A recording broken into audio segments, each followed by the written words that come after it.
Well, no, you care, you still throw them out. Yeah. But at least you have no downside. Yeah. Do you tell them? Now, you know what happens? The lawyer and the accountant on the board will then send you a bill for $18,000, $22,000 for the hourly hours they put in. Even though you told them they're not going to get paid, they'll send you an invoice because sometimes schmucks will just pay. Do you tell them right up off the hop, no communication? Yeah, I don't want you communicating. Okay. Now, you can say it polite or you can say it hard. If you say it polite, they may say, well, we didn't understand what he meant. Now, I've been accused of a lot of stuff in my life, but never I didn't understand what Peña meant. Now, Sally, even since you guys have been here, one of you I told something, and Sally says, well, Dan really meant to say, Sally has been massaging what I say for decades because she wants to put a softer tone on it. Because even though I don't give a fuck if you like me, Sally wants you to like me. Even after all these years. She says, isn't it better for people to like you, Dan, than not like you? I said, I made a lot of fucking money, nobody liking me. I'm afraid that if they like me now, I'm going to lose all my money. Afraid's not really the word. Can I borrow this? Huh? Okay, thank you. You had a question. Somebody had a hand? Is this a trust deal again? No. See, forevermore, your trust. Your shekels and your trust. Go ahead. What if the board member doesn't want to resign? I'm glad you asked. Then you fire them. Okay. What about the shares? Well, they don't have shares yet, remember? Then you'll probably get a bill. And you shut up your ass. Thank you. That's a Haitian comment, you know. I'd say it was black deal, but we have other black people in the room, so I'm not going to say it there. I'm just going to say it's a Haitian deal. Guys, and I know it sounds roughshod, and I know it sounds to some of you brutal, but my job is to keep you in the saddle as long as humanly possible and to get your deal done as quickly as humanly possible. Because once you've done a deal, they're all going to love you. They're, not all, but almost all are going to love you, and then they won't think about throwing you out. Doesn't mean it won't come up again. Normally when it comes up again is when there's a different opinion of which way the company should go. You've got $50 million in deals you've done. Okay? Most of the board members want to sit on their assets and develop, organic growth, strategic horse shit, yada, yada. And you want to be a hard charger. You want it to be $1 billion company. But they're 65, 70, 73. You're 45 or 28 or 50 or whatever your age is. Okay? You want to beat this drum hard for another 10 years. They've already made some money, maybe millions, in some cases tens of millions. And the last thing they want is to be embarrassed in the twilight of their career. And so then there's there's a difference of opinion here, which way we should go. When any conversation comes up, even remotely like that, then you got to get rid of them. You got to get rid of them. And unless you don't want to grow the company, you want to just sit on your assets along with them. But when they say something like that, and this isn't a thing that you put up for debate. This isn't you're not looking for consensus. Dictatorship. Thank you. I mean, it's your way or the highway. Now remember, guys and gals, you put them in that room. You gave them the fucking stock. You gave them the fucking idea. Your energy brought all this shit together. Don't ever forget it. Act like it. Otherwise, I'm going to read about you, in the financial obituary, not the obits you wrote. Yes, sir. Have you ever experienced with Probably yes, but go ahead. you're doing the pre-check, they tell you they're going to vote. Oh, and then they change? Yeah. Oh, yep. That's a good point. Okay, so now I've gone around and everybody says yes. And then you're having the board meeting. And then the CFO, who maybe you're closest to, and he comes and says, I think we're going to have a problem because, they were up late and they had a drink last night. That's a red flag. That's a red flag. Okay? So then I adjourn the meeting. We're going to have a recess. There's no recess on the agenda, but we got to recess now. okay? And I go around and ask them individually, you know, have you had a change of heart, anything different? And so most of the time, if there's going to be an insurrection or a mutiny, it'll come out right then. I've asked board members to leave and abstain from voting. If you can't vote for this with your hand on your heart, then you can abstain. You got to go take a piss now, don't you? Oh yeah, I got to go take a piss. Okay. But if the vote changes in the board meeting, you bring the board. You have to have a second. So hopefully you've got one of the board members that's with you. I vote to adjourn the meeting, and he says I second it, and then the meeting's over. If all the board members are against you, then you got a problem. But you remember, you still have more than 50%, so they can vote whatever the fuck they want. You call for an EGM 10 days later. The only thing on the EGM agenda is a new board, and you toss them out. But that does happen. But that happens when, you know, they think they can bully you or push you around. Normally that happens to the young kids. They can push you around.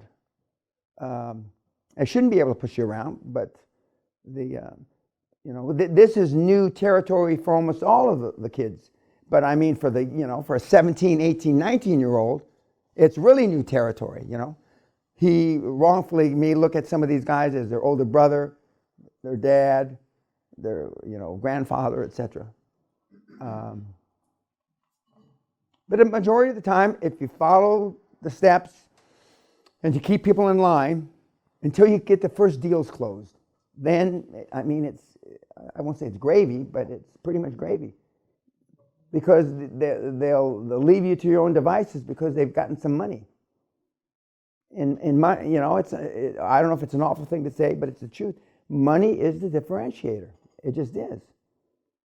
It just flat is. And the only other time that you might have some disagreement on the board is you're going to sell out to a strategic as opposed to wait for an IPO. Okay. Some of the guys would rather you sell out to a strategic, but you see for whatever reason that the future is an IPO, or vice versa. They may want you to do an IPO and you want to sell out to a strategic. And so there may be some discourse, intellectual discourse back and forth. But if you made the money all the way through the process, even though they may differ, there may be differences of opinion, a majority of the time they'll go with you. And when they see that you've gotten used to being in control, used to running the meetings as I've suggested you do, I mean, these guys that have been through regular meetings understand when the minutes come back and their comments aren't there. You know, they're not fucking, they may be retarded, but they're not buffoons. I mean, if you put comments on the agenda and you send it back to me, and then when we voted on the agenda, none of your comments were there, what do you think? Do you think it was a mistake that I missed them? Well, I guess he's not interested in my opinion.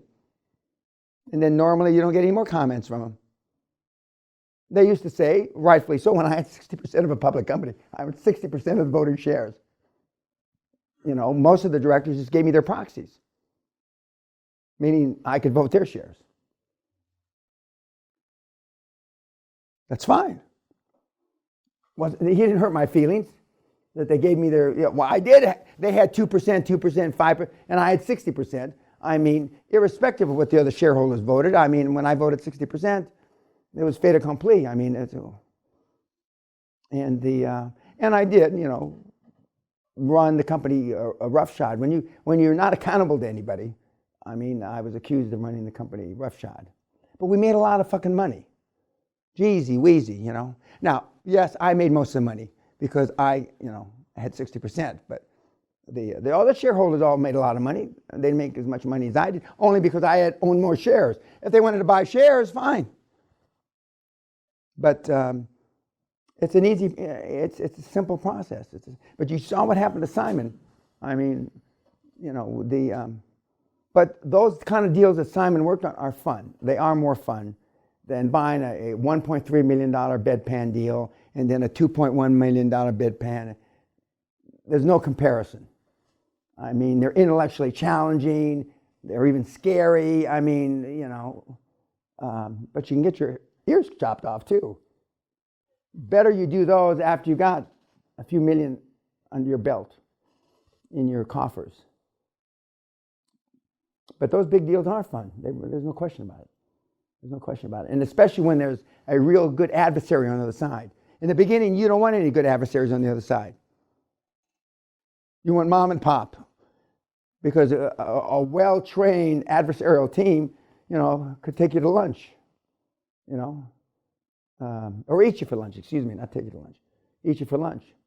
So I'm setting this up so the fights and the skirmishes you have in the beginning are ones that I know you'll win. Now, for those of you that want to go fight Mike Tyson your second bout, I'm against that. God bless you, but I'm pretty sure I know what's going to happen. And once in a while, you'll get board members that they get to what I call Larry Holmes fever. It's just like a prize fighter. The first few fights, they're no-brainers. He's going to win.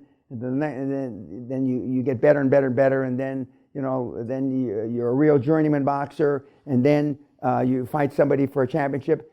That's what this system's based on. So the odds of you losing on the bouts on the way up are pretty small. They're de minimis. But just like in a fight, I mean, a haymaker, like one of my favorite guys I used to like to watch on TV was Butterbean. That fat guy, Butterbean, and he had that haymaker. Yeah, you could see it from the satellite. But he'd hit the guy, boom! He goes down like. But you don't want to be hit with those big haymakers from a guy like Butterbean. Did I answer your question? Yes, sir, thanks. Yes, sir. In the back. At what point would you consider I've consolidated enough businesses, I'm ready to take it to a public offering? At what point? You mean you're ready to go up against Tyson? Yeah. No time soon. But let me answer. No, that's a legit question. You need, because another thing is when you get beyond your first 4, 5, 6 deals, the lawyers and the accountants are going to, even though your original deal was a delayed fee, rolling fees, now you have money. And it's even though you can ask, it's disingenuous for you to, when you got $2 million in the bank and the company does, for you to say that you want delayed fees, okay? And when you go up on a big deal like you're suggesting, it's going to cost money. Big deals, you heard that, Simon went through $3 million pretty quickly. But it depends where you are in the market. It depends, any big deal like that I would do where there's a rule of law. The Middle East and Indonesia and those places, even though technically there's a rule of law, there's not a real rule of law. If you want to go up a big deal, fight in Canada, fight in the U.S., fight in Australia, fight in Britain, fight in Germany, there, the rule of law is going to protect you. They're not subject to bribery and things like that. Those other parts of the world, when you fight in those big deals, unfortunately, there are, subject to bribery and corruption. So, but after you've got, $5 or $10 million in equity in your deal, you can go after one of those big ones, but you fight one of those big ones at a time. You're not trying to buy 3 little companies over here and fight a big one. You're devoting all your efforts to that one big deal because it'll take all your efforts collectively to win one of those big deals. Of course, once you've won one of the big deals, then again, the board they all think they're Genghis Khan, they all think that, the Attila the Hun, and then as Rick Scott did, 30 years ago, he did big deal after big deal after big deal, and that was another question. You said that if someone's over 40, for example, they can do this 3 times in their life. What is that process? You're saying taking something to IPO? No. Okay, you're 40, and let's say you do it all perfectly 3 times. That's 3, 6, 9 years. So now you're almost 50. If you do everything wrong, it's 7 years, 7, 14, 21. So now you're 40 or 61. Okay, but just say you do the one in 3 years or less, and then you do one. It's not an average, but I mean, when you're 40 in your early 40s, I mean, you can do this 3 times. But I don't get what. But it can be in different industries. It could be healthcare one time. It could be cybersecurity one time. It could be baby nurseries one time. But within each time, it consists of multiple acquisitions of the Yes, sir. same business. Yeah. And the soonest I've seen anybody exit is probably 5 acquisitions and then an exit. The first acquisition was $1 million. The second acquisition was like $2.5 million. The third acquisition was like $4 million. And so by the 5th acquisition, and then they exited. Now, some of you will get tired of the field you're in. You know, the bedpans is easy to get tired of. There's not much glamour in bedpans, you know. And for those of you, and you know, people die in bedpan business, you know, and that's a whole other end of the business I haven't even addressed. But, you know, you got 40 beds, and any given month, 10% of the guys might die because they're old. That's a shitty, that's a part of the business I don't like. I'm a tough guy, but I don't like, you know, I don't mind putting people in the grave, but I don't want to see people in the grave I didn't put. So for those of you that don't have the stomach for that, now you have other people that will deal with that. But I mean, in a 40-bed deal, on any given month, 10% of the people are going to die. And, you know, if you don't deal with that, that's a shitty part of the bedpan business. Now, in the upper country club time, you know, less people die. The sicker people go to the lowest end of the assisted living. It should be the opposite. But the most sick go where the less services, the less perks, because they can't afford it. Because guys like you don't want to spend the money to put your old man or your mom in a quality place. Not because you don't love them, because probably you don't have the money. You know, not everybody can afford 40, 50 grand a month. In fact, very few people can afford 40, 50 grand a month to put their mom or their dad. But I mean, you know, in the lower end of the business, there's people passing away. And you know, and for those, and you know, I don't like that part of it. That's not why, but I know where I know that's where the margins are, and I know that's where you can make most of the acquisitions. So you just have to deal with that somehow. Most people start in the lower quadrant of assisted living and want to get out, so they leverage up and they acquire higher end assisted living. But there's no shortage. There just isn't. There was another. Yes, sir. I'm not sure if you've done the research, but is the hospital I probably haven't done the research, but go ahead. is the hospital industry in the U.S. already consolidated pretty much? Oh, it's been consolidated, consolidated, but there's still consolidation to be had. There still is. I mean, there's still small to medium-sized hospitals. Yeah, there is. There is. But again, as I mentioned earlier today, not in bankruptcy. Don't try to use that as your conduit for acquisition candidates. And in America, then they've got Medicaid and Medicare, and they've got Obamacare and all these other things, and you have to ascertain where a majority of your billing is coming from. Now, I like private, where they pay cash, but most old people don't pay cash because they don't have the cash, so they're on some sort of insurance. Okay, YouTube, thank you.